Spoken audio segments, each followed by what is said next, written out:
Operation Domination is underway. The ultimate game plan to dominate your NFL experience. With your hosts, Dan you gotta be confident about your Achilles when you Chase show Thornton, Yeah, I mean, I got him at and Adam LaRue. Don't hope to win. Be great and dominate. Well, all right. Welcome back into Operation Domination. Don't hope to win. Be great and dominate. As always, I'm your host, Dan Mader, joined here with Adam LaRue and Chase Thornton. Make sure you download Operation Domination on your favorite podcast app and check out our video content when you go to the Fantasy Football Advice Network YouTube channel at FF Advice Net. It is Scouting Combine winners and losers time, fantasy football edition, of course. And while we could sit here literally for 5 hours and talk about the Scouting Combine and the impact that it may or may not have on every single one of these prospects, we do try to keep these shows to an hour. So what we did is each of us, of the hosts, went through the quarterbacks, running backs, wide receiver, and tight end positions and talked about who we had as winners, the biggest winners, and who we had as the biggest losers for different reasons as we progress through this draft process. We've been getting geared up for a while. We spent the entire month of February, with the exception of Super Bowl week, kind of talking about some of these guys. So some of the names are going to sound familiar, but we're all going to talk about some names that we have not on this show to this point. So I'm going to dive right into it because I got a feeling there's a lot that we're going to be going back and forth on. So let's dive into the quarterback winners first. I'm going to start with Adam. When you looked at the quarterback combine, who's the winner to you at that position? Yeah, to me, it's Sawyer Robertson out of Baylor. And the reasoning being is I think he established himself as an alternative option, as a guy who, if you don't like Taylen Green, but you still want to bet on a guy with like the physical skills to be has the traits that you need to be a starter, not necessarily the production or the intangibles quite yet. He's definitely a project there. That goes without saying, but that's what we've been talking about with Taylen Green, right? And the point with Sawyer Robertson is that he put himself in that group to where he can compete as the traitsy quarterback with the class. Where, I mean, for the last couple of weeks, we've just been talking about, you want your traitsy guy, it's Taylen Green. And I think Robertson put himself in a class where he's just gives you another option in that regards, to where, you know, if you're a front office, you can talk to both guys, see who you like more when it comes to the interviews and that part of it. And I think with Sawyer Robertson, film wise, I definitely gave him a higher film grade than I did Taylen Green. I think the advanced stats are pretty similar. But I think he's further along in how he's processing information, how he's thinking about where to throw. I just don't think his footwork, his mechanics are developed particularly well. Yeah, and I think what you said there just kind of puts us in the mindset of what this quarterback class is like. It gives them an alternative option. Key phrase there. Because that's essentially what we're looking for outside of Mendoza right now. Like, we're looking for alternative options who could potentially be interesting from a fantasy football perspective. You mentioned Taylen Green a couple of times. I'll just mention him here. And we're not being controversial by saying that Taylen Green was a winner of the combine here. The guy ran like he was a wide receiver, jumped out of the building like he was a cornerback, and he's a huge monster of a quarterback. But so let me change the conversation with Taylen Green a little bit, just because, yes, he clearly was a winner of the combine. He's clearly definitively going to get drafted now as a result, where I do think that was a little bit of a question before, just based on, again, to your point, the project that he is as a quarterback, as a thrower. But let's frame the conversation a little bit differently and open up to Adam and Chase for this one. Is there a risk, or are you worried at all that if you were to spend, I don't know, a 4th round rookie draft pick, let's say, in your upcoming dynasty rookie drafts on a Taylen Green, knowing that you're taking a shot in dark, that maybe he doesn't even give you an opportunity to start for the next 4 years, and potentially could not be playing the quarterback position when he does get on the NFL field? Is that reason to not take that flyer? Or you're like, hey, you know what? On the flip side, if I get Taylen Green, who I know is a super athlete, and he somehow does turn into a Taysom Hill type, am I okay taking that chance? I'll kick it back to you, Adam, first, and get Chase's take. Yeah, I think it's still worth the risk, especially like as we get a little bit closer to the draft and we maybe get a better sense of where he goes. Because I think draft capital and the intent of how teams plan on using him is going to be like a big part of how we think about him, like his future prospects. But just an example, like you talked about Taysom Hill there, the relative athletic score, if you move him over to tight end, is a 9.85. So like he has everything, like literally everything's in the nines except for weight. And I think we're probably all on the same page that he's got a frame where you could add on 13 pounds and get to 240, which is plenty for a guy that's, running a 4.3 and doing all the things, like to get him on the field that way. So definitely someone who I think we're talking about just taking a complete gamble in the fourth, because that's what the fourth is. Like you're not getting surefire shots. He's someone who has a decent chance that if he hits, it's going to be a smash. So, at least if you're going to gamble, you may as well make it worth your while, so to speak. Yeah, I mean, I ran him through my model process, and this is and I try to stick with the quarterback position. My model came out with a high-end comp of Justin Fields. And let's be clear, a lot of things would have to go right for him as a passer to even get to Justin Fields level. Let me just be clear about that.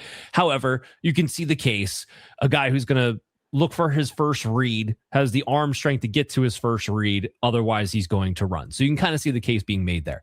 And on the low end, Dorian Thompson-Robinson, or like, you're just an athlete who never gets on the field. So that's where the data came up. I'm actually okay with those comps. I think it's pretty on the mark as far as the kind of ranges we're talking about here. Chase, what's your take on all this when you're valuing it? Yeah, I mean, if you're talking about spending a fourth round rookie pick on a guy like that, heck yeah. You're taking flyers at that point, almost regardless of position anyway. But like you just said, Adam, I mean, if he hits, he's the kind of athlete that could really pop and explode for you. And yeah, even if he turns out to be Dorian Thompson-Robinson, if you've taken a fourth round flyer on that guy and you're in a super flex league like I am in all of my dynasty drafts, you're going to get some kind of usage out of him. So he's either like the fifth or sixth quarterback on your bench that you might actually be able to use once in a while, or he's your 12th wide receiver on your roster who you're never going to put in a lineup anyway. I'm okay taking a flyer on a guy like that. My worry is that someone in the NFL talks themselves into an EJ Manuel type situation with Taylen Green and takes him too high. I don't know that he's going to go. I mean, he's obviously not going 16th overall like EJ Manuel did, but he was the darling of the workouts this weekend, and everybody fell in love with his physical traits. He's still not an NFL caliber quarterback yet in my mind. I saw him comped on maybe it was a Matthew Berry article. Somebody described him as like a DK Metcalf playing quarterback. And I'm like, oh, who that reminds me of? Terrell Pryor, another guy who was a quarterback who was very athletic. In fact, 93-yard touchdown run as a quarterback for the Raiders there, but then switched to receiver and actually was fantasy usable for about 12 minutes there, halfway through his career. So with the Browns, had a 1,000-yard season as a receiver. I mean, he wasn't unusable, but he had to switch positions. Is that what's in Taylen Green's future? I don't know, but even if it is, you've taken a fourth round flyer on the guy. I'm comfortable with that all day long. He's definitely an NFL caliber athlete. Just we'll see if he lands on a position long enough to be a usable fantasy piece. Yeah, and I think that's going to be the key. But I'd be remiss if I did not point out that his 4.36 40 is literally the fastest of the last decade at the quarterback position. But I'd also be remiss to not point out that his accuracy rate is 85th of 124 qualified quarterbacks. And when I say qualified quarterbacks, I'm talking about 200 attempts or more in their final season heading into more accurate than Anthony Richardson.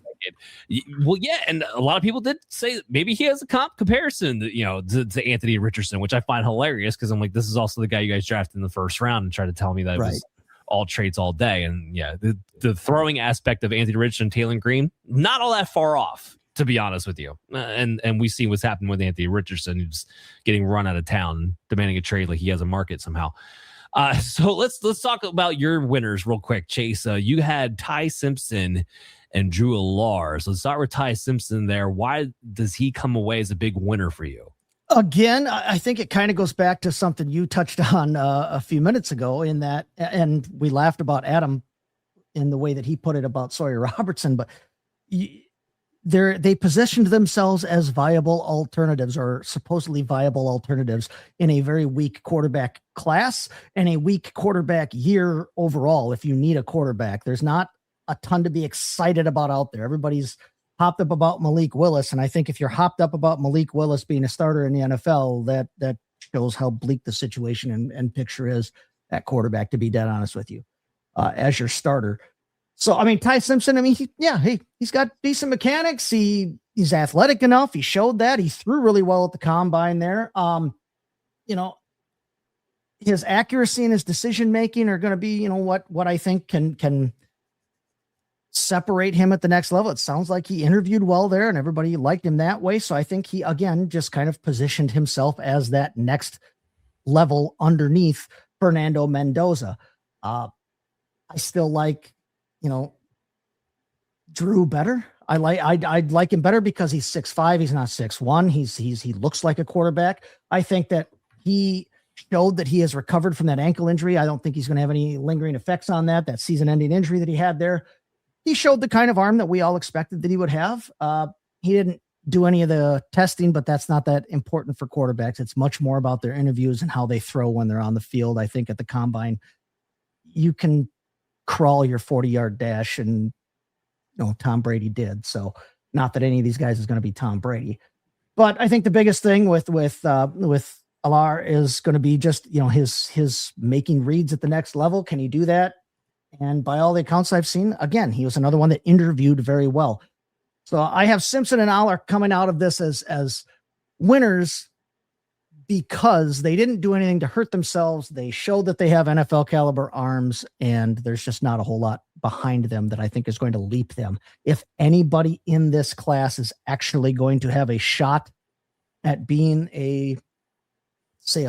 even maybe like a second or third round pick and turn into a Russell Wilson, Dak Prescott type discovery, I think it can be one of these two guys. And I think that they positioned themselves well for the draft.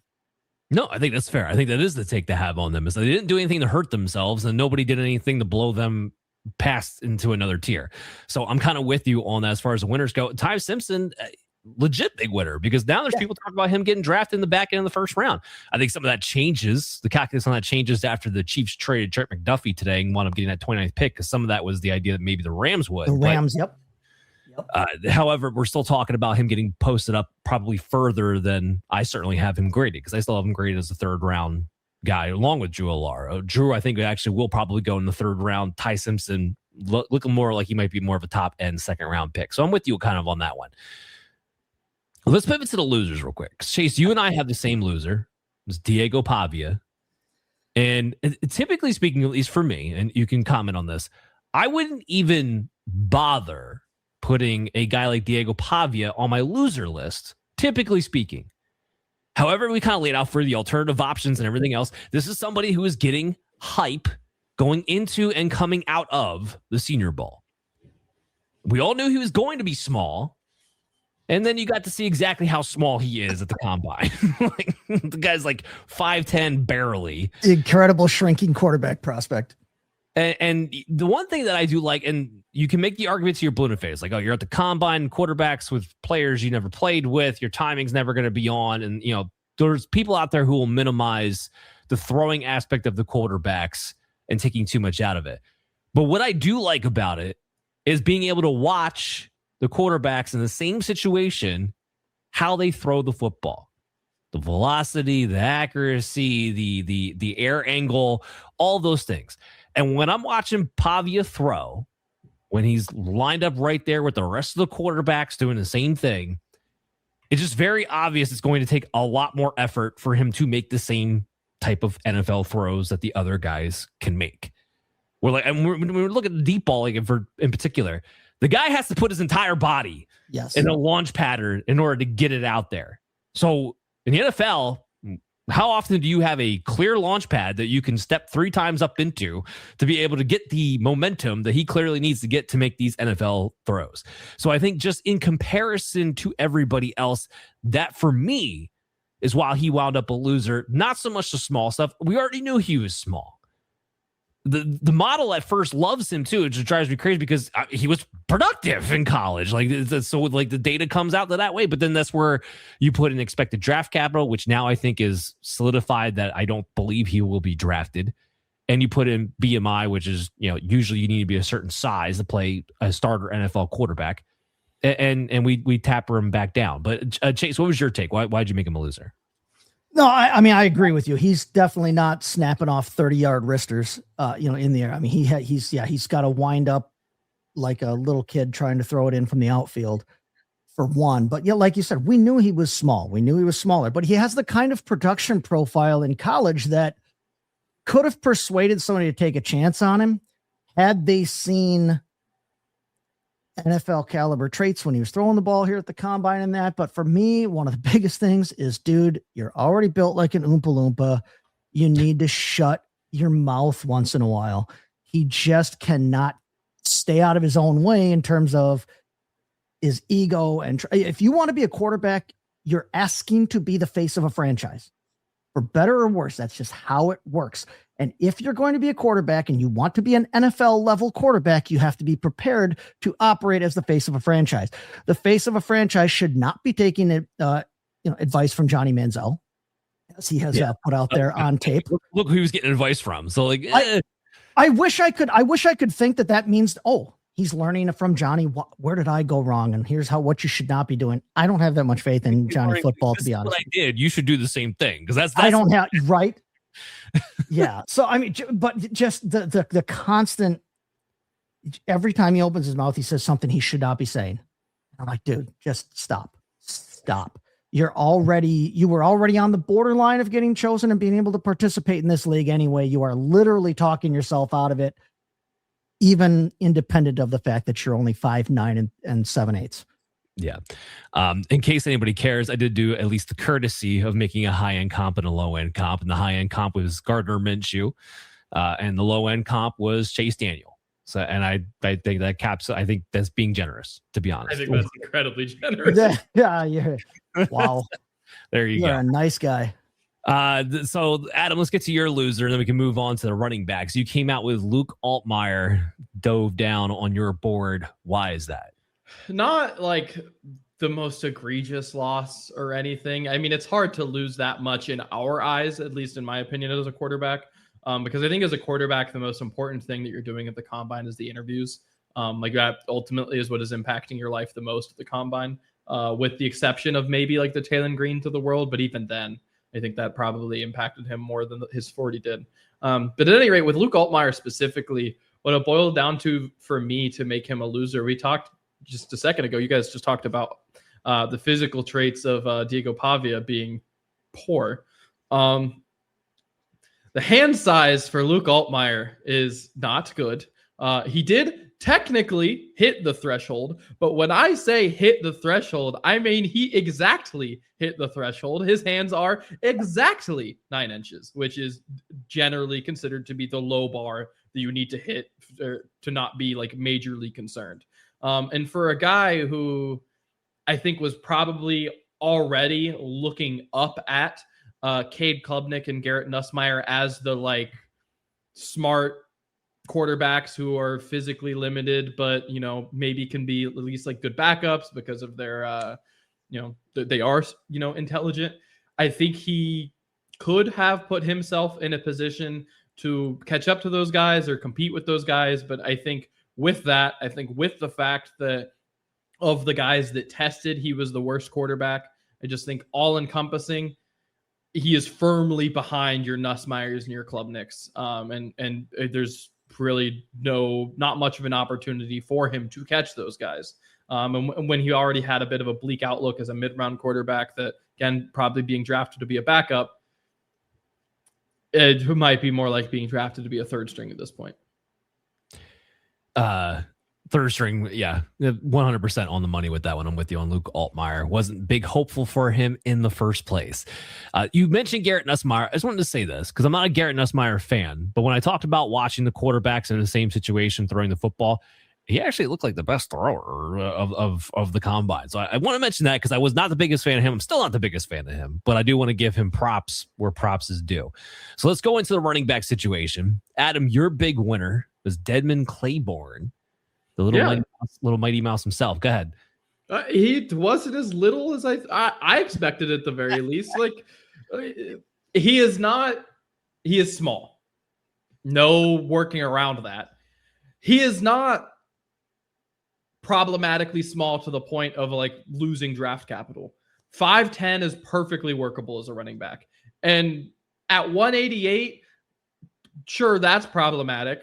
Put on 7 pounds, that's fine. We've seen that before.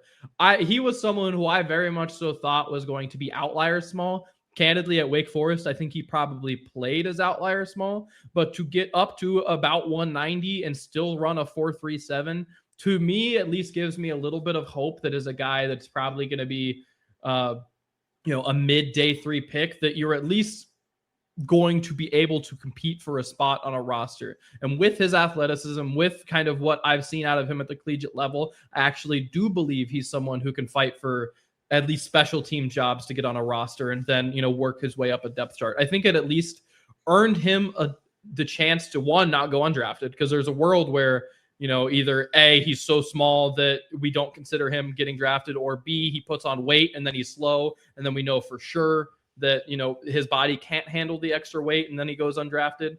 Versus now, like, at least I'm leaving the combine with the optimism of your body can handle adding weight to you, to where I can consider you. I mean, there's no world where he's ever a workhorse running back, but I could consider you as a guy that's a change of pace back. Like it's physically possible. And that was a genuine question for me going into it. To where now I can like take you seriously and think about you in that light now. Yeah, I mean, Claiborne was the guy that you were hoping could be a passing down running back. And to your point, that's his production profile and also could potentially have the size to maybe have a legitimate shot at doing that. Chase, you also had Dedmon Claiborne as a winner. Yeah, the size thing, I was not a big fan of Bucky Irving in the draft process. He's every bit.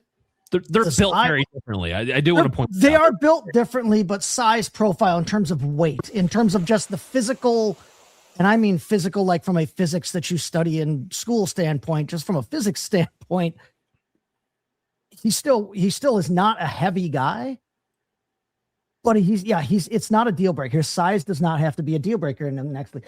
I have the same questions I have right now that I had before going into the combine with him, because you can't necessarily adequately test a guy or show your pass blocking ability. And I think pass protection is going to be big for him trying to get on the field at the next level. I think that he can catch the football. I think that NFL teams think he can catch the football. I think that he can run the football. He has he's had a decent profile in terms of his production. And I think that he can produce at the next level if given the opportunity, but he's got to get himself on the field. And if you want to be a change of pace / third down type back, you're going to have to be able to pass block to prove that you're not a liability on the field at that point. If he can answer those kinds of questions, yeah, I in fantasy, I could see myself taking some shots of Dedmon Claiborne, because I think that he profiles as somebody who can produce at the next level. Obviously has to land in the right position, but if he can prove that he can pass block, I think that there's juice there to be had. Well, he's athletic, right? One of being the third highest athletic scored running back of the class in 4.37. So there's going to be a reason to have him on the radar from that. I did see him comped to Jerome Ford, and I'm like, listen, Jerome Ford is not a superstar in any way, shape, or form. But if he has the career that Jerome Ford has had to this point, and is, I think, still going to have somewhere else, probably not Cleveland, but if he can have that kind of a career, he'd be worth anything you want to spend on him in your fantasy draft. That's a sloppy comp, because Jerome Ford was much better between the tackles. You knew he could be a runner on very much so better between the tackles. He's not getting hammered between the tackles like Claiborne does. Claiborne just doesn't have quite the power to run between the tackles that Ford does. Yeah, I tend to agree with that. Okay, so another winner, Chase, that you have is Seth McGowan. And that's somebody people have been talking about. So talk a little bit about Seth McGowan to us. I already love his size. I mean, 6 foot 223. I mean, he's a good size running back, but then the dude comes out and he ran a 4.49 at 223 pounds. That's a nice combination there. The athleticism that he showed there. I mean, his vertical and his broad jump were light years ahead of the competition in terms of how he performed at the running back position. I think he was 3 inches better than second place in the broad jump, and then his vertical jump was like literally the second best they had on record for a halfback or something like that. I mean, he's very athletic and he's explosive and he's got size. I like that kind of profile all day long. And on top of that, teams were reportedly very impressed with his character over the weekend, which is big for Seth McGowan when you consider that this dude had an armed robbery conviction that tanked his career at Oklahoma as a freshman. So the fact that teams felt the need to say coming out of the combine that they were impressed with his character and not just the athletic and physical profile, I think was big for him. I think it helped position him to get a much better, to have a much higher draft slot than he would have had otherwise. And again, location, just like in real estate, but I will be very interested to see where he goes because I love that size and athleticism profile if he can keep his head on straight. Yeah, and I think a couple people will. I mean, just again, you talked about this 40 time. His vertical jump was 42.5. The broad jump was 10 foot 11 inches. His 10-yard split's not terrible at 1.6. Like to see that a little bit quicker, especially for a bigger back, because that's usually where he's going to live. But not bad for a guy of his size. I'm with you. I think this solidified that he's going to wind up being a day 3 pick, that we're going to have to pay attention where he winds up locating himself at to see if he's going to actually get legitimate opportunity or not. My big winner is not, again, I'm sorry, but this is not a hot take, but it was Mike Washington. I don't know how he can't be, because when we're talking about winners and losers, we're talking about guys who significantly went up or down the likely draft board that they're going to be going into in April. And Mike Washington is somebody that was teetering day 3 type pick because there are concerns about him, right? We don't like the fact that he does not finish tackles well, or doesn't finish through tackles, even though he's 223 pounds and he's a bigger dude. And yet he doesn't really run like he's a bigger dude. And that he is over 6 feet and doesn't seem to show that power, doesn't seem to break those tackles in that capacity. But what he proved is to some degree what we already knew. Like, we knew he was going to be an athlete. We knew he was going to test well. I don't think anybody knew he was going to test 4.33 well. Yes. I think everybody that was shocked by that. In fact, the 4th fastest time in the last 10 years at the combine. Like, that's how well Mike Washington came out and showed that he was this tremendous, explosive athlete. Like I said, I still got the questions of him pass protecting. I still have the questions, okay, why at that size and that speed, why don't you break more tackles? Why don't you run more physically? It's all there. And I also have the questions of receiving production, of which he did not have much of in college, because now you're talking about a guy like, okay, if I'm not going to give you a bell cow role because you don't miss forced tackles very well, then I'm going to need you at least be contributing in the passing game as part of a committee. And we don't know for sure that he can do that or not. Not saying he definitely can't, wasn't asked to do it a lot in Arkansas, but especially didn't portray that in Arkansas. But after Jeremiah Love, it's kind of similar to the quarterback position. It's wide open as far as who the number 2 can be. And I'm not saying he's going to be the number 2 running back taken off the board. In fact, I don't think he will be, but I think this does put him in the top 4 that's taken off the board. I think we are talking about a guy who's probably going to go day 2, maybe even force his way into the 2nd round. And so he'd be an early day 2 pick. I think there's a chance that someone falls in love with his profile in a year in which they need running backs. But I think day 2 is somewhere he's definitely going to go now. So he went from day 3 to day 2 in my mind after this combine. My comps for him, data-wise, came out to be Kenneth Walker, which I see a ton of. Kenneth Walker was a higher level prospect, definitely showed better forced missed tackles, definitely trusted that he was going to be a guy who's going to get on the field right away in the NFL. I don't know if we can say the same thing about Mike Washington, but again, this is his high-end comp. His low-end comp is Raheem Mostert. I think it's a pretty good range. Raheem Mostert, I think he's closer to Raheem Mostert, but even Raheem Mostert, when he got his opportunity, you saw what he could do in that situation where I don't need you to get all the opportunities in the world. I just need you to be you. I need you to be efficient. And when the lane opens up, I need you to hit it and hit a home run. And I think that's kind of what Mike Washington is. So even the data kind of agrees with what I'm seeing here. I don't know. What's your guys' take, Adam? Yeah, no, I think Mike Washington is someone who the data for is really interesting, and definitely putting up that kind of combine performance, I think helped a heck of a lot as someone to take seriously as a running back. Funnily enough, of course, the last two running backs we talked about shared a team in 2024. Yep. And that kind of being like, from a dominator perspective, at the very least, is like the breakout year, quote unquote, for both of them. So yeah, interesting to see. I think he definitely solidified himself as a prospect that we have to talk about for the rest of the time.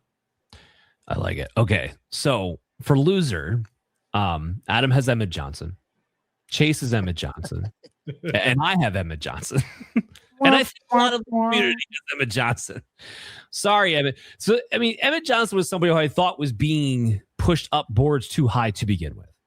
I don't really love the tape. I think he's serviceable. There's some efficiency marks that he definitely had that were notable. But what was also notable is that it was very clear he was not a breakaway guy. In fact, his breakaway rate was 180th of 228 qualified running backs that I've had in my data over the past decade that went into the draft.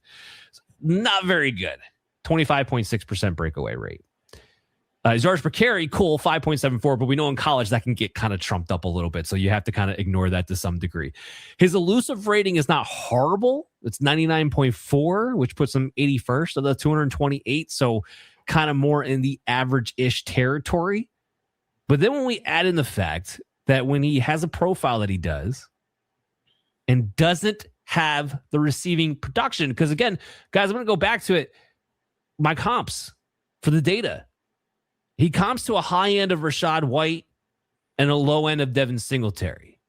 Well, you can't really get the Rachaad White when you watch him on tape because he doesn't have the receiving profile to back that up.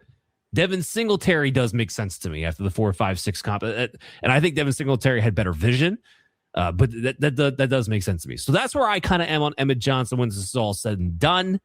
Chase, let's go to you first. Well, ouch. I mean, it hurts that he ran so slow. And I think that some of that is magnified, or at least I'm willing to admit that some of that's magnified by the fact this was a historically fast combine in terms of the people who actually did run the 40. Not everybody ran it. Back to that, I think they said they had the fewest people ever run the 40 at the combine this year. Yeah. Which hurts. But when the people who did ran so incredibly well, and you had such as an aggregate, the group was so fast, and then to come out and run as slow as he did, you would hope that if he's going to have slow top end speed, he'd be shifty and elusive. And yet he didn't do well in the 3-cone drill and showed any kind of quickness or acceleration that way. Like you said, he wasn't really all that great about missing guys in college. He didn't test well in the strength. He just did not test well, period. And on top of that, if you're going to show a lack of athleticism, or at least limited athleticism, you need to have some kind of production that I think translates to the next level to get drafted. He's going to get drafted, but in terms of translating to fantasy relevancy, yeah, I don't see anything here to be excited about. Like, he's slow, not explosive, not exciting, and he's probably not going somewhere where they want him to be the number one guy. So what do I want to look at that on draft day for? Adam, is there any chance that we're all being too harsh on Emmett Johnson? Underestimate. No, like, look, he's a guy who, let's face it, he left the combine, and I think we can pretty clearly say he's not strong, he's not fast, he's not quick. He left college without being. There's some traits where he's above average productive. He needs some friendly stopwatches at Nebraska's pro day, is what he. But they're like, what is the calling card at this juncture of Emmett Johnson? You talked about it. The vision's nothing spectacular. The evasiveness shows up on film as not being particularly great. So, like, the best thing I can give him is that he had a lot of carries in college. That's he went to Nebraska. Yeah, like even like he's one of the worst pass blockers in this class. So I can't even be like, oh well, he's technically like good. Like, no, like I have nothing. I leave with okay, there's a bunch of things where I'll give you a 6 out of 10 for sure. Like it's not all bad. It's just mostly okay with nothing else. It's the same thing, candidly, with Luke Altmyer. And like that kind of, like it's a lot of the same conversation. There's not one thing where I leave this and I'm like, okay, well, at least you have this to fall back on if things aren't going well. Like, no, you don't. There's no one thing where you can be like, all right, well, I have this at least. It doesn't exist. Yeah, and unfortunately, guys like that typically do not translate well into the NFL. All right, so let's move on to wide receivers. And Adam, I'm really curious about your first winner here in Germie Bernard from Alabama, because I am not a big fan of this guy, and I didn't feel like I came away from the combine thinking he had moved the needle in any kind of capacity. But you have him as a winner, so I'd love to hear your synopsis here. Yeah, I just look, he tested pretty well. It wasn't like anything spectacular, but he has like a 9.04 RAS. He had a pretty high percentile as far as the 40 goes. The broad jump was particularly good. The vertical was not friendly at all, but the 3-cone was awesome. He was 95th percentile there. Like overall, like even size-wise, tested about 6'1", 206. Like just overall hit a bunch of marks that you really want to be at for someone like him, where I think he came into this portion of the process as a guy who was solid but unspectacular. And having those physical skill sets kind of at least gives you the opportunity to get into a coach is like, hey, I'm a guy who right now I do the little things. I'll run block. I'll like try. I'm not a refined route runner by any stretch of the means, but I will try. And I also have the physical gifts to get better. Like there's something past just, okay, I'm scrappy and I'll try, but also I have the physical gifts to make it worthwhile for you to believe in me. And I think to come out of the combine that way as a guy who was already, whether we like it or not, being talked about with, late day 2, early day 3 types of draft capital. I've even seen some mocks putting him in the second, but I think 3rd or 4th is probably more likely. But to be at this point of the process and, actually have some upside to not just be, okay, you're an okay wide receiver and that's all you'll ever be. I think that's a win for him. I just like his name, Germie. I love that name, and I'm not going to bet against an Alabama wide receiver. Yeah, it's good company to be. I think he's got day 2 draft capital. It wouldn't shock me at all.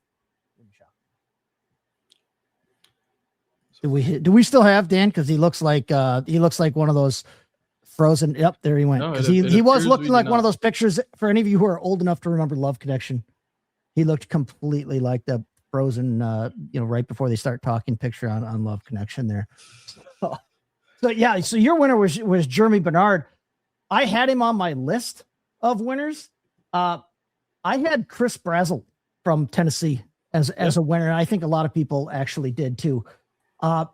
Listen, we've talked about it on this show, and I'm going to take this opportunity to kind of, be a Packer guy here, but we've talked about that Packer wide receiver room before. And every time we bring up that Packer wide receiver room, what do we say about the guys who are in it? Of the guys in that Packer wide receiver room, which is supposed to be very talented and deep, the only one who is special, who has what it takes to be special, is Christian Watson. Because you can't teach his height, you can't teach his speed, you can't teach the things he can do on a football field. Christian Watson, hey, I see that kind of a build and a profile all day long with Chris Brazzell here. You can't teach 6'4", a tall 6'4", by the way, closer to 6'5", a tall 6'4". You can't teach that 4.37 that he put up in the 40. I think he really helped himself by running that sub 4.40 at the combine this past weekend. He tracks the ball well. He wins in contested catches there, even though he's not overly physical, and he's got a lot of room to put weight on that frame, on that 6'4", 6'5" frame there.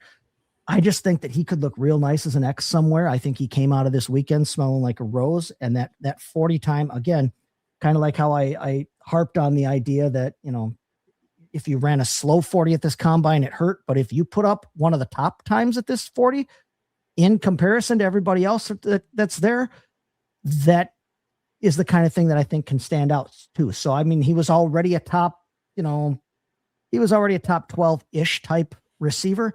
I think that he really helped himself when he put a 3 in front of that in that 40 time there. So Chris Brezel, one of my winners for sure. Dan, welcome back. You don't look quite so frozen. Yeah, I am back. I appreciate that. Chris Brezel. So I love him. I love Chris Brezel, and I'm always tantalized by size and speed, as I think most people are, especially in the fantasy football industry. I have been burned so many times on Tennessee wide receivers now, and that's like the one. And like I kind of like Jalen Highland. I did. Cedric Tillman's like the only one that you can even make an argument that semi has panned out in any kind of capacity, and he was hurt by where he went unfortunately, he ended up in the banks of the Cuyahoga. Yeah, sure. And so and Chris Brezel, he's in a situation where he might get drafted higher than any of those guys, so that does a little feather in his cap. Just so worried because it has not translated well out of Tennessee. But I think so. We had Dante Thornton last year, right? Same situation. Oh, yep. He's definitely more nuanced as a wide receiver than Dante Thornton is. So he's not just 9 routes. Yes. Yeah, exactly. My hope is that if he gets the opportunity that Dante Thornton got, he would actually do something with it. So he's going to be kind of on my board that way. But agreed, no matter how you break it down, he definitely helped himself out. Okay, so I'll talk about one of my winners heading into this, and it is Zachariah Branch. Now, again, this might not have been shocking as far as we knew he was fast, right? And he just confirmed that he was fast.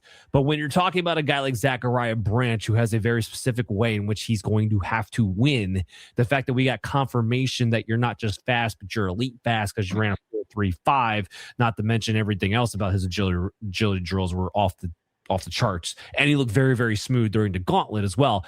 He did everything that he needed to do to solidify that this guy is going to be a second-round pick in the NFL draft. That's where I think he's going to go. Do I have questions about a guy with his type of profile who depended so much on screens and passes behind the line of scrimmage in order to produce? Yes, 100%. But I don't think it's a knock necessarily just because of route running. I think that's kind of the offensive system Georgia was running, and that's the type of player that he was. They designed those types of touches just to get him the ball and let him go to work. So I don't totally knock him on it. He is going to probably have a little bit of a learning curve when it comes to route running because he is going to predominantly be a slot type wide receiver. My hope for him would be this.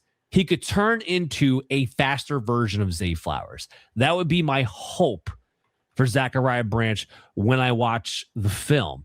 On the data side, on my model side, his high-end comp actually wound up being Jalen Waddle. Now, he's not big enough to truly be a Jalen Waddle, but we're going back to Jalen Waddle in college of prospecting and drafted by the Dolphins, where he was a slot receiver and a big explosive guy. And then his low-end comp is Darnell Mooney. Does he want to just be a guy who's fast, hit or miss, not as great? I think that's definitely a possibility too. But I think Zachariah Branch did everything he needed to do to get himself in that second round solidified. If he can get Zay Flowers type usage at the next level, oh, hell yeah. Yeah, sign me up for that. That'd be awesome. What I think he did to actually help himself a little bit in that regards, I don't think it's the most impactful thing in the world, but to have not only done the bench press, but have actually done it really freaking well, at least gives you a little bit of like confidence. Like the upper body's also strong. Like I can hand fight corners at the NFL level. The kid obviously works to work on, but like, hey, like I'm not weak because of my size. Like I'll try to push off a dude. Yes. Yeah, no, he has a strength. To your point, it's something he still needs to work on from a technical side, but he might have the intangibles to be able to do that. I still think it's impressive too that he had a 2.27 yards per out run for a guy who did get targeted near the line of scrimmage as much as he did. And I think there's something to be said about that as well, how explosive he is after the fact. Okay, so let's get, I know Chase and Adam, you both had 2 winners. Adam, I really like your guy, Skyler Bell. He's been on my radar for a while. Is he fit-centric? Yes, but talk about why Skyler Bell wound up being a combine winner. Yeah, I think he ticked the final checkbox, candidly. Like he's someone who production is off the charts for him. Like just the raw numbers, great. at UConn. But then you go, all right, well, it's at UConn. Like, I need to see what you are against better competition. And then he went to the whole circuit. It was great. Looked good. Comes the combine. Not just tests like an NFL athlete. We're talking a 9.66 relative athletic score, a 4.4 flat. It jumped like crazy. 98th percentile for both broad and vert.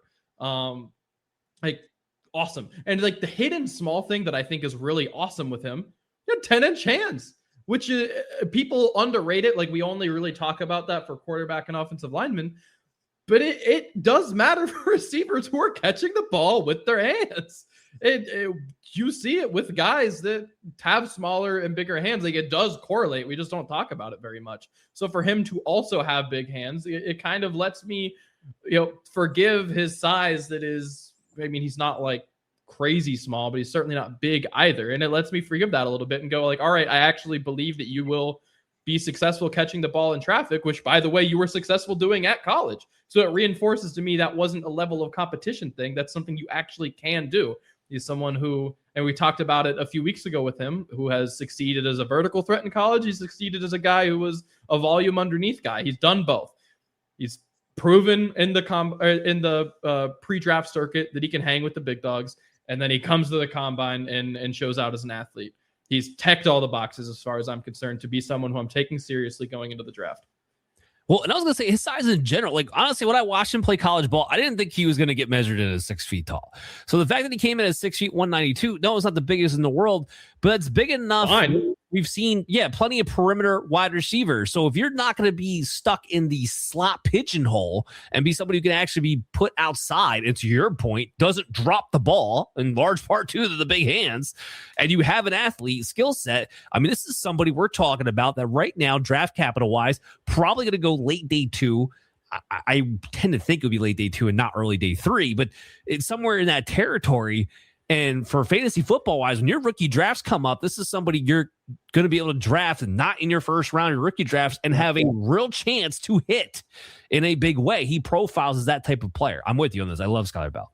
Coming in at 6 foot is big just from like a psychological standpoint. And you could say all you want about that this kind of thing doesn't matter, but if a GM or anybody else is looking at their draft board and they see 5'11", blah, blah, blah, or 6 foot, that kind of thing can play in.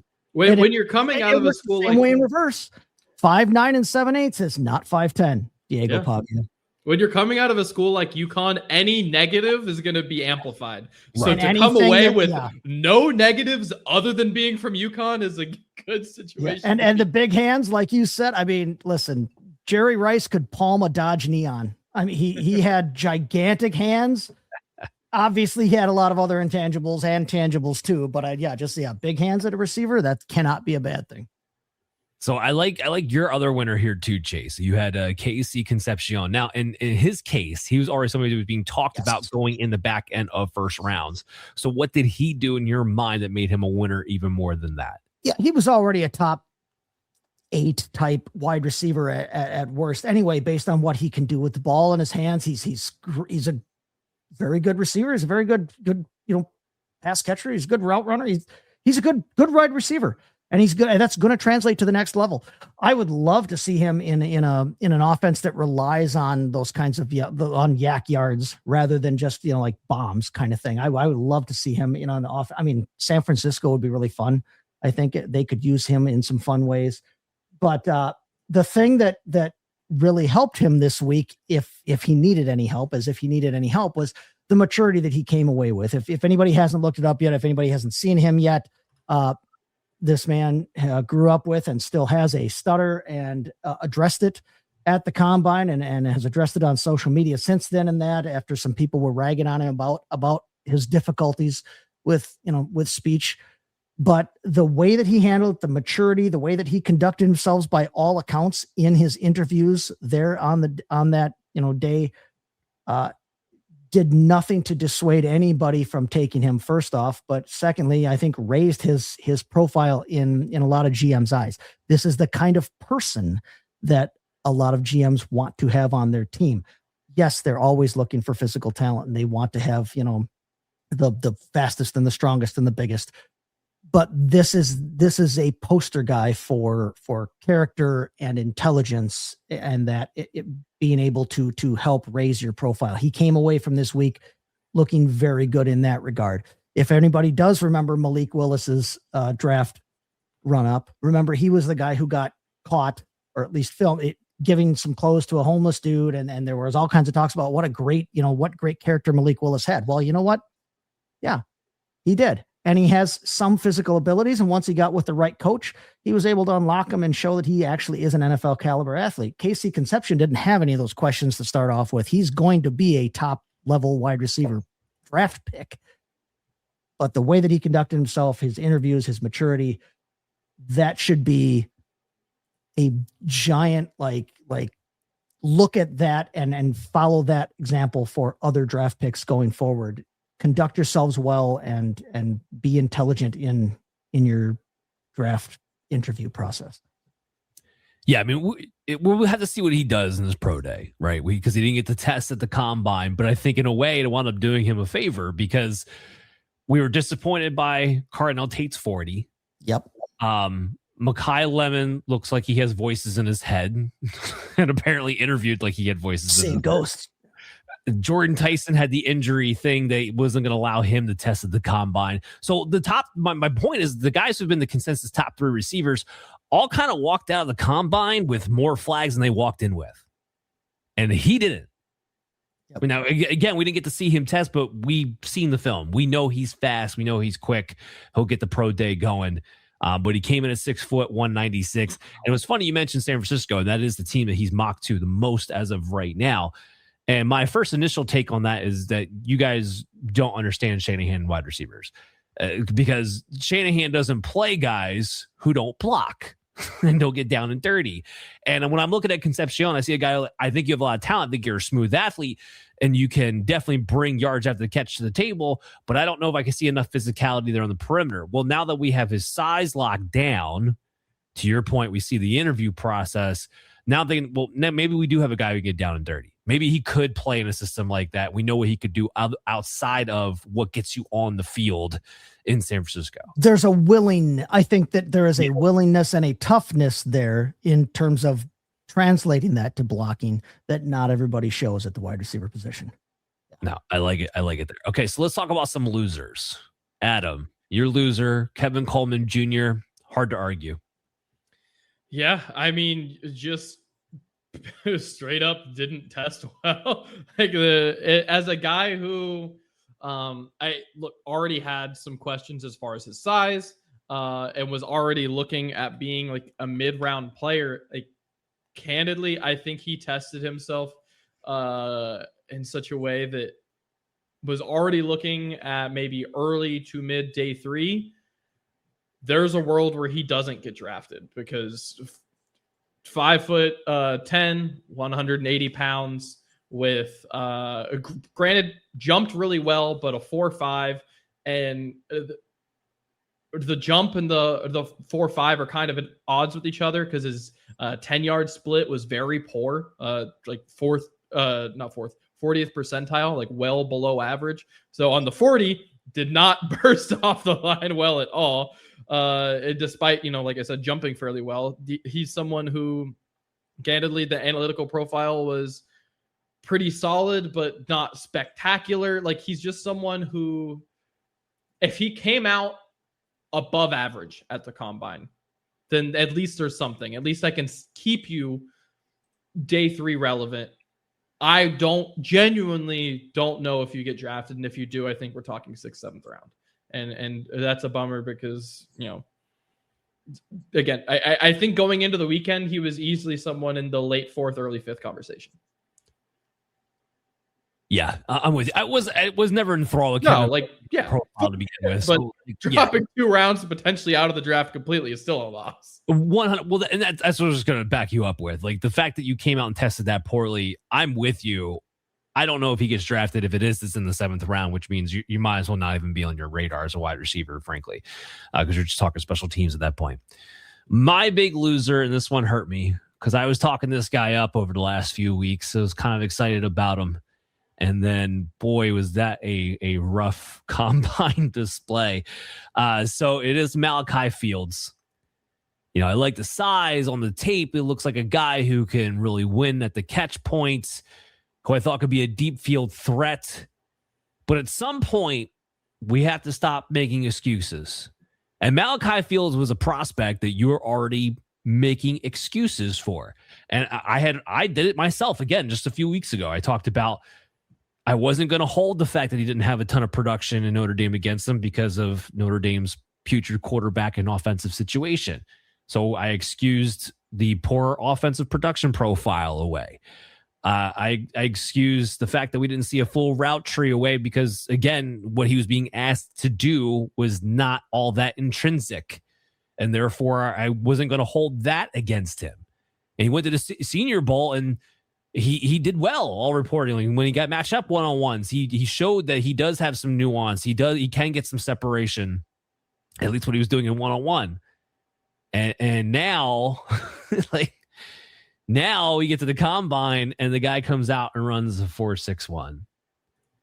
And he wasn't all that impressive in his other testings either. 1.63, 10-yard split, 6.9, 8.3 cone drill.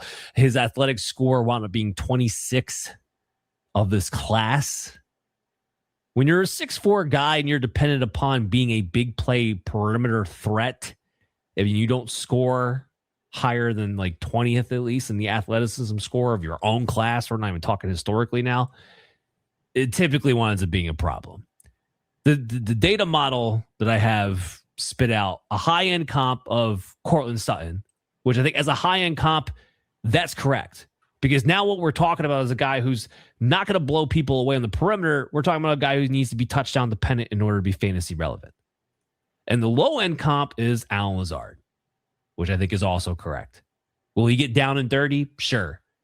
Is he going to have a ton of production when he's not attached to a prime Aaron Rodgers? No. So it was really heartbreaking for me for Malachi Field because this is somebody I was talking up. And even on the big boards, we're talking about somebody who was like 43rd in the consensus big board going into the combine. I'd be shocked if he gets drafted day 2 at all now. I'd be shocked. I don't know. What's your guys' take? Completely agree. Yeah, it's really tough, but a lot of receivers tested well. It was already, I think, a class where, much like the last couple of seasons, has been we lost that streak of like the super high-end wide receivers, but where we've been is there's a lot of guys who are day 2 level talents. So you fell at minimum to the back of that pecking order, and I think more likely pushed yourself into day 3.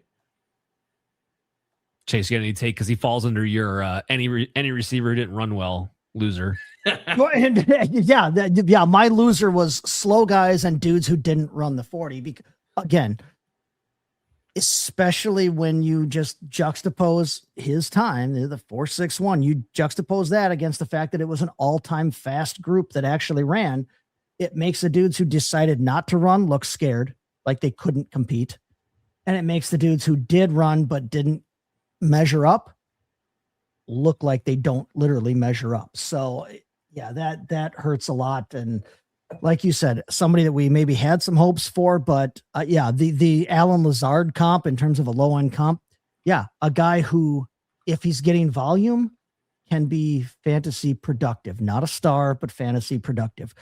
You've got to prove and earn that those looks, you've got to prove that you can get that kind of volume. I'm not sure anybody was convinced by how he performed last week. So yeah, I agree with you completely on him being a loser of the combine. So if you're worried about us finishing on a strong note, don't, because I have not been able to hit this drop for a really long time, and we can as we jump into the tight end class.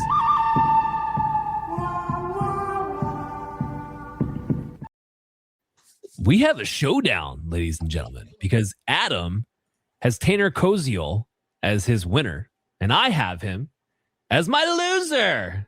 Chase is going to judge this one. Adam, I'll let you have the floor first. Yeah, look, I admittedly, we talked about this beforehand. I think we can kind of see each other's perspectives to a degree, but he's someone that for me, the things that I look at him and I'm immediately like, I want to ask you to do these things. I think he tested well to do those things. So let me be clear. He's someone who at the combine was a little like 6'6.5" functionally, and a little under 250. So the size is certainly there. Combine or the 40 was a 4.7, which always sounds horrible on paper, but at the tight end position, the range is a little weird, and that's above average. Kind of however you split it, it's above average. It's not great. It's not like something crazy, but it's not horrible. Yeah, it's not. I wouldn't really classify it as a negative or a positive, and at least that's how I look at it. The jumps are awesome, especially at his size. 92nd and 91st percentile, respectively, for the vertical and the broad jump. And so as a guy who I'm largely, at least immediately, looking at to be someone who is a big slot, is someone who is attacking the seam, and primarily, more than anything else, a red zone guy, that I know you are getting off the line of scrimmage fast, that I know you're getting off the line of scrimmage with power, that I know that you are both tall and can go up and get a ball 10 feet in the air. I feel like I've checked those boxes. And like that's where I'm immediately asking you to do. So if you're looking for someone who's like going to potentially be this all-encompassing tight end, like with the 40 and not doing the agility drills, like I can see how those things would be a negative, because maybe being an every down tight end who's used for all of these receiving things is a little bit more questionable. But for the things that I already knew you can do, like I'm coming away and thinking, oh, you're going to be a fantastic red zone threat. And I think that there are going to be certain coaches who are salivating over using you as a red zone threat. I mean, think about what the Rams were doing last season with some of their tight ends who were just getting a touchdown every week on 3 targets. Like some of their 37 tight ends. Yeah, exactly.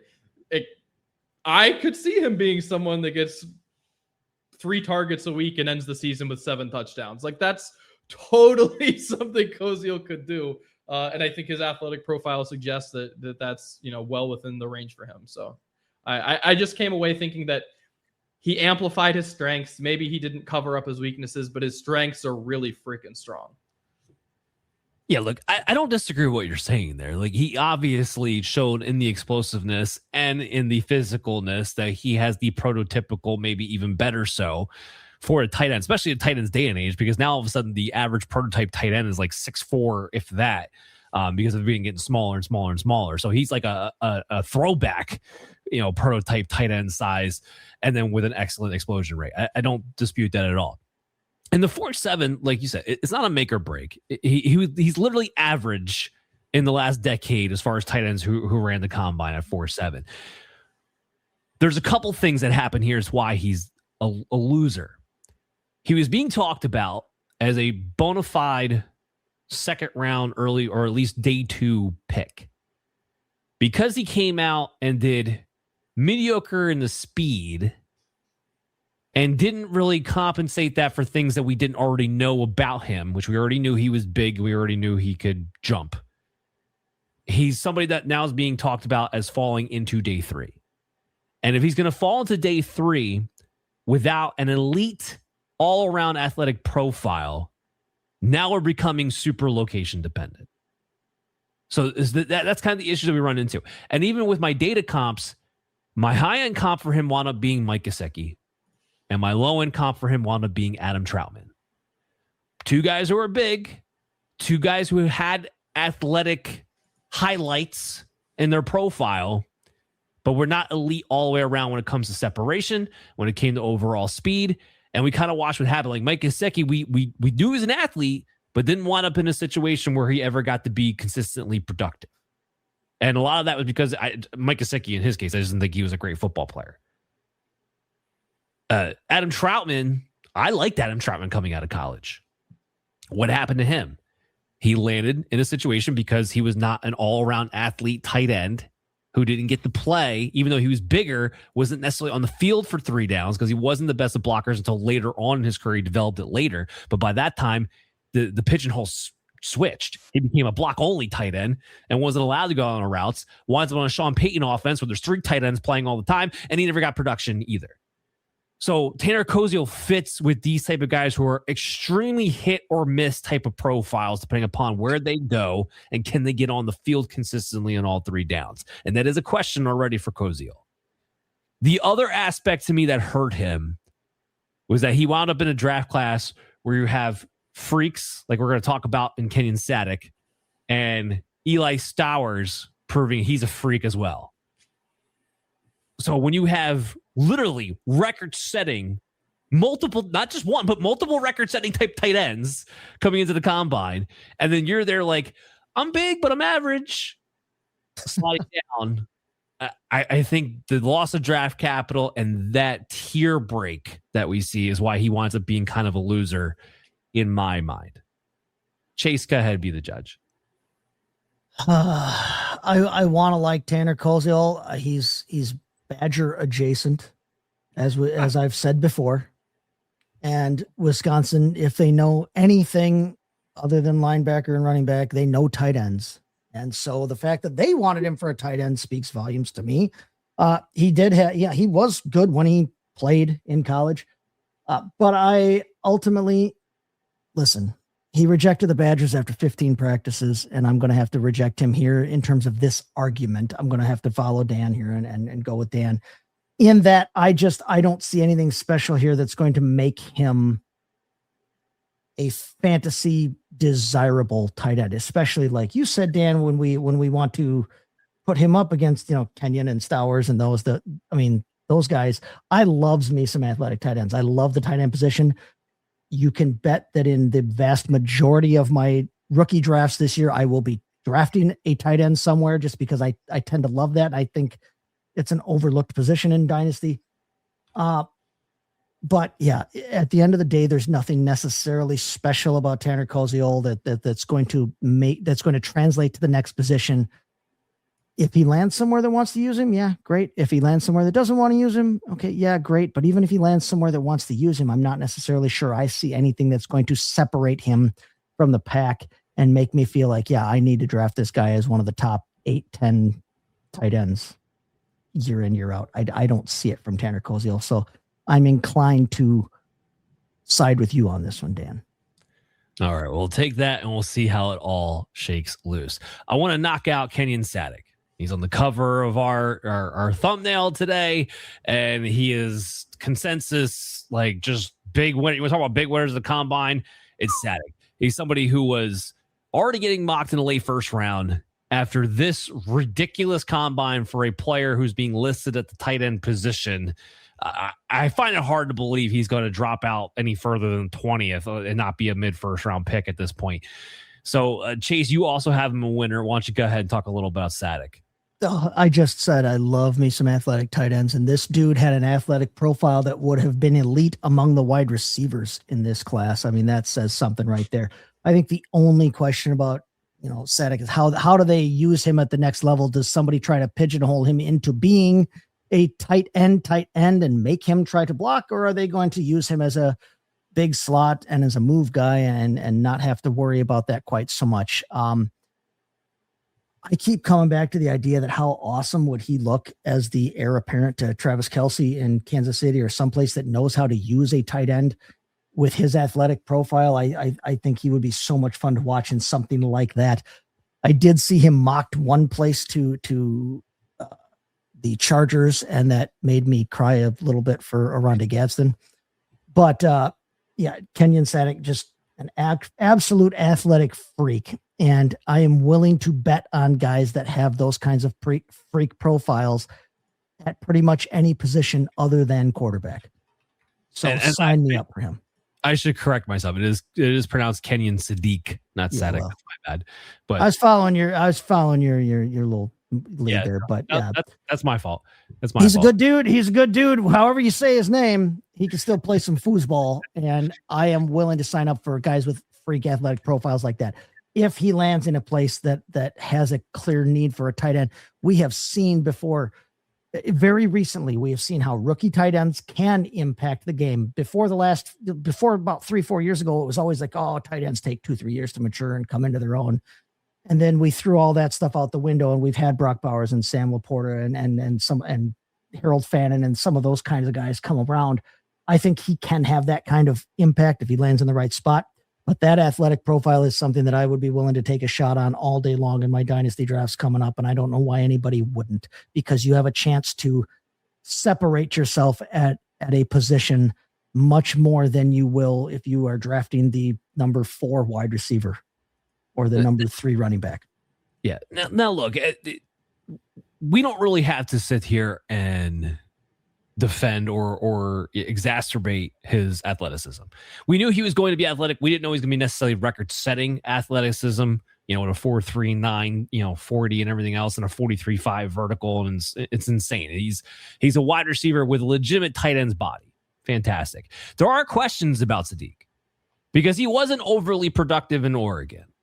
All right. He had some nice things like his yards per out run, 1.91. That's cool. 35th out of 129 tight ends. That we'll take that. His route grade was solid, 74.9, 40th out of 129 tight ends. But his contested catch rate is in the middle, which is a little disappointing when you're talking about a tight end with that kind of athleticism. His drops were ridiculous because he's got a 10.5% drop rate. That can be a problem in and of itself.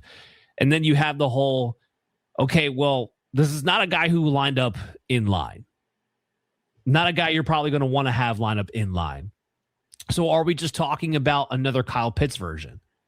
Which Kyle Pitts, we know, can be very, very good, but you have to use him in a very particular way. And what happened when Arthur Smith wanted to try to pigeonhole Kyle Pitts into a traditional tight end role? Well, he disappeared from the face of the planet. So he's going to have to go somewhere that is going to willingly use him as a big move tight end and have that as part of their offense. So for a guy who, like I said, I'd be shocked if he didn't go in the mid-first round, is a little bit location dependent because it's going to need the scheme and the right coaching staff to use him a certain way. Otherwise, he may not be productive. He may have a low floor. So I don't want to make this out as he's just a surefire thing. He's definitely a lot to get excited about. But there are some questions here about Sadiq. Adam, I want to go to you, though. You have another interesting winner, and that is Jack Andreas. Yeah, I think Jack Andreas had a great combine, and look, a lot of the tight ends did. I mean, I have 9 tight ends that put up a 9 or better relative athletic score. Andreas, of course, being one of them. And I think he's one of the guys who actually, he's definitely more of a receiving tight end. Let's be very, very clear about that. But I mean, he's been relatively productive, especially at Cal, not necessarily as much as Texas, but he's still pretty young. And just having the combine that he did, I think definitely puts him. Look, the Stowers and Sadiq tier is going to stay the Stowers and Sadiq tier, and really it's Sadiq and then Stowers and then everyone else. Like those two in their own tiers, and then we talk about everyone else.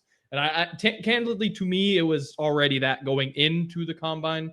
And I don't think anything has changed all that much.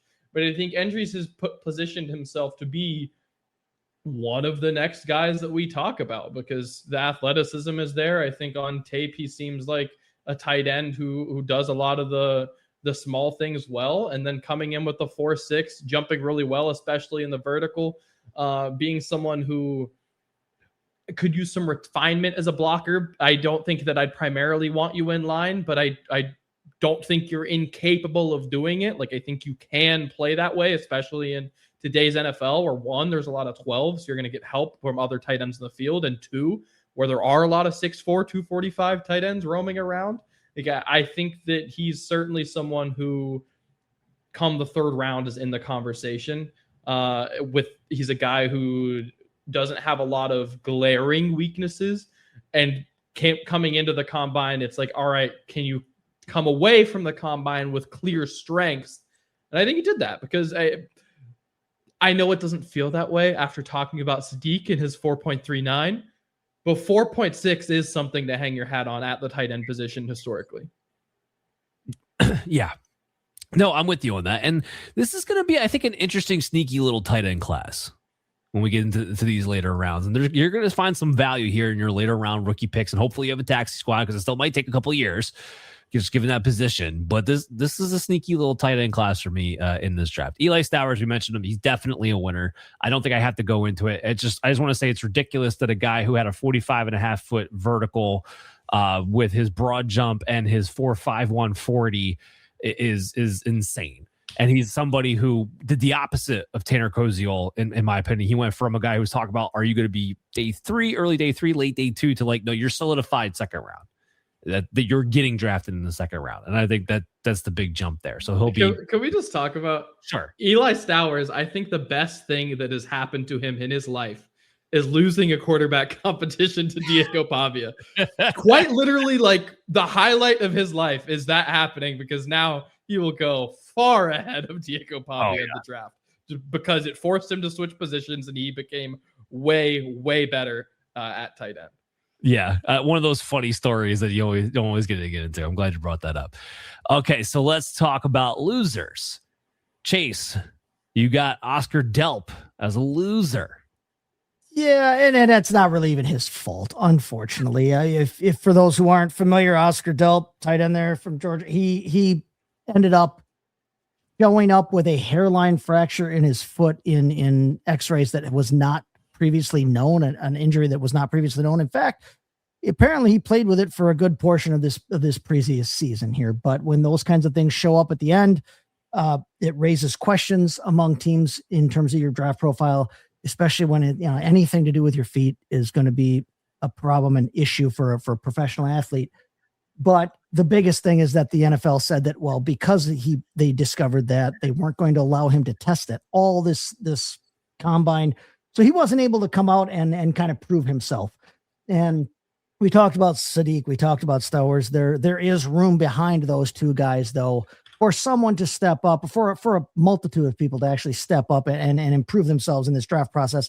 Oscar Delp wasn't able to do that because of that thing. So unfortunately, he comes out kind of as a loser of this. But again, through no fault of his own. It's unfortunate that he wasn't able to come out and try to show that he has what it takes to improve on what right now is borderline draft stock. No, I hear you on that. It's unfortunate. It's unfortunate when any player picks up or is found with an injury that you didn't know about, because it's just horrible timing. I mean, not fantasy related, but Caleb Downs is going through that right now. I mean, they're down a torn meniscus, and they're like, could be a degenerative ACL. A guy who we thought for sure was going to be the top 10. We'll see how that affects him. It could be terrible timing. He might not go in the top 10 now, especially since he was a safety to begin with. So yeah, anytime you get an injury and you find out about it at the combine, let Dr. Brian Scott tell you, not really a great sign for their draft capital. Adam, I couldn't be more with you on your loser, Max Clare. He was already one of the most overrated tight end prospects in my book coming into this thing. So what did he do to be a loser in your book? Yeah, it's all he did was the receiving drills, which is great. He looks fine doing it. But like, I think he's the great give and take with Jack Endries, who I just brought up. Like, when I compared the two, if you would have asked me in December, for example, I would have without hesitation told you Max Clare was the better tight end. I think I'm coming away with on my board, I'm taking Endries in a very comparable tight end, like from a production standpoint, for one. Guys who have been to multiple schools or transfers going into their last season. Both, like I said, height and size, like generally the same. Both guys who, you're probably expecting to classify as smaller inlines, where it's like you're not quite playing them as big slots, but they do have some size concerns as far as being an inline and being a blocker. And Max Clare is one who I've seen good blocking and being a bad receiver. I've seen good receiving and bad blocking. I've never in the same season seen both. I've never seen you be good at both in the same season. At Purdue last season, you were an awesome receiver. Great. One of the highlights of their offense. At Ohio State this season, statistically, it wasn't horrible. I was not impressed at all in the slightest with his receiving tape this last season at Ohio State. I thought he was a solid blocker, though. So it's like, okay, maybe you can do one or the other, but does gaining weight to block mean that you can't catch? Or at least get separation? And does losing weight to be an explosive receiver mean that you can't block? Because if you can only do one or the other at the NFL level, then that's a problem for a guy who, again, didn't test. So you didn't give yourself that, okay, well, I'm now attracted to you as a prospect because of your athleticism. So it's like I go in and I think you can be one of a good receiver, a good blocker, not both. I don't know that like there's an optimal weight in there for you, because even at the 245 that he blocked at this past season at Ohio State, that's still too small at the NFL level for me to go, okay, you're a good blocker. So like maybe I just say screw it and put you at 230, and then at least you're a good receiver then. But like, I just can't find a way where I'm like, all right, you have this thing that I'm going to draft you for, because everything comes with a caveat with him. I would have really hoped to see him both perform at the combine and perform well. And to not do that, then like all I can say, like comparable tight ends to me passed him. Like, they competed. Yeah, no, I'm with you. This was already a guy who was coming with more, even though he's a receiving tight end, coming in with more of an average profile and production skill set anyway to begin with. So I'm with you. He didn't do himself any favors by only going through the receiving drills. That's going to wrap it up for today's show. We're going to come back next week. And we're coming back at the perfect timing, because we're coming back and we're going to be recording the night of the official free agency, which means tampering period have already happened. So we're going to have a number of moves. So we'll be able to capture all of that free agency wise heading in for fantasy football implications next week. So make sure you download Operation Domination on your favorite podcast app, and make sure you're following our video content on the Fantasy Football Advice Network YouTube channel at FF Advice Net. Everyone, take care until then.